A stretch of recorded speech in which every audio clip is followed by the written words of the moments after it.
हो रहा है। आप जो आज बोल रहे हैं ये कोई भूलेगा नहीं।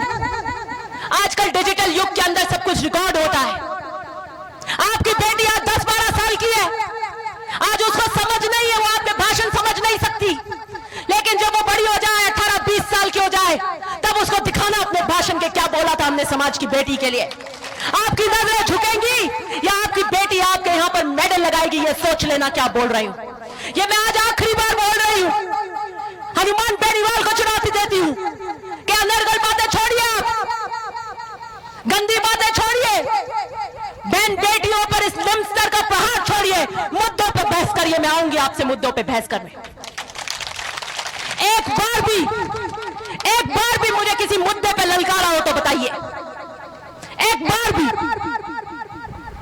अरे जिस परिवार की पीढ़ियों ने खून पसीना एक कर राजस्थान की राजनीति को खड़ा किया हो, जो राजस्थान के किसान केसरी के नाम से चमके जाते हैं, परशुराम मदेना की टोपी किसान राजनीति की शान है, उस टोपी के बारे में क्या बोल रहे थे। मरना हो जाता है, मरना होता है किसान समाज का, मरना होता है उस हर एक जाट का जो सुनता है, मरना हो जाता है। अरे लंबी लकीर खींचिए, लंबा कारवा बनाइए। मुझे बताइए आप अपने 5-7 साल के करियर के अंदर आपने क्या काम किए।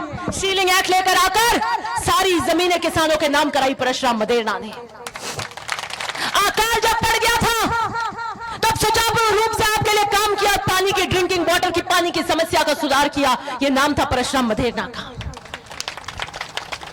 परशुराम मदेना राजस्थान की राजनीति की वो शख्सियत है जिसको सोने को काट नहीं लगती। हनुमान बेनीवाल की ओछी बयानबाजी परशुराम मदेना के कद में कभी कोई काम नहीं कर सकती।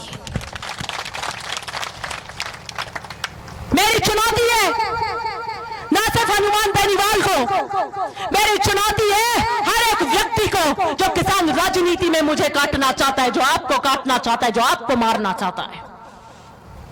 मेरी चुनौती है कांग्रेस की बी गैंग को। जी न्यूज की न्यूज देख लेना,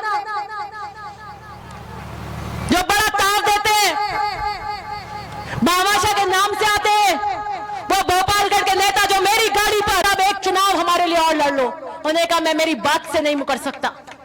एक बात जो मैंने जीवन में कह दी उसे वादा खिलाफी नहीं होती, कथनी और करनी में फर्क नहीं आता। मैं राजनीति का मैंने अनाउंस कर दिया था मेरा आखिरी चुनाव, और मेरे पिता जब 2003 का चुनाव लड़ रहे थे तो वो नहीं आए थे, भोपालगढ़ में प्रचार करने नहीं आए थे, और इसलिए नहीं आए थे जब उन्होंने कहा जब मैंने राजनीति से संन्यास ले लिया तो फिर मेरा पिता होने के कारण मैं अगर भोपालगढ़ आऊंगा तो जमाना मुझे पुत्र मोह धृतराष्ट्र की तरह अंधा होने का आरोप लगा देगा, और मैं अगर भोपालगढ़ में आऊंगा तो मुझे बाकी लोगों के लिए भी प्रचार करना पड़ेगा, क्योंकि मैं बेटे के लिए तो नहीं, दूसरों के लिए फिर भी करने की सोच सकता, लेकिन मेरे बात में फर्क आ जाएगा। जब मैंने राजनीति से संन्यास ले लिया तो मैं किसी के लिए प्रचार नहीं करूंगा, मैं कोई राजनीतिक मंच पे नहीं जाऊंगा। और वो भोपालगढ़ का चुनाव जब बनवाना भोपालगढ़ में आता था, आपकी ये पूरी पट्टी डामरा आप सब भोपालगढ़ में आते थे, बावड़ी आपको भोपालगढ़ में आता था, 2 कैंप लगते थे। मैं छोटी थी जब मोटर यहाँ पर एम्बेसडर में आके बड़े खाती थी, दोनों कैंपों में जाती थी, मुझे पता है। तो ये सारी जो समीकरण है ना, मुझे पता है। 30 साल तक बावड़ी की मांग थी अलग पंचायत समिति की, कितने लंबे समय तक थी, 30 साल से भी ऊपर, और 2008 के अंदर मेरे पिता ने बावड़ी की वो मांग पूरी करी और बावड़ी के अंदर एक नई धुरी को स्थापित किया। वो मत बताए मेरे को कि किसान राजनीति कैसे होती है। भोपालगढ़ के अंदर सुरपुरा गांव है, हरजी आज हमारे बीच में नहीं है, आप सब जानते होंगे सुरपुरा से हरजी को। मैं 10वीं क्लास की छात्रा थी, मैंने अपने जीवन का पहला भाषण 1998 में परशुराम मदेना के लिए वोट मांगने के लिए उस बरामदे से दिया था।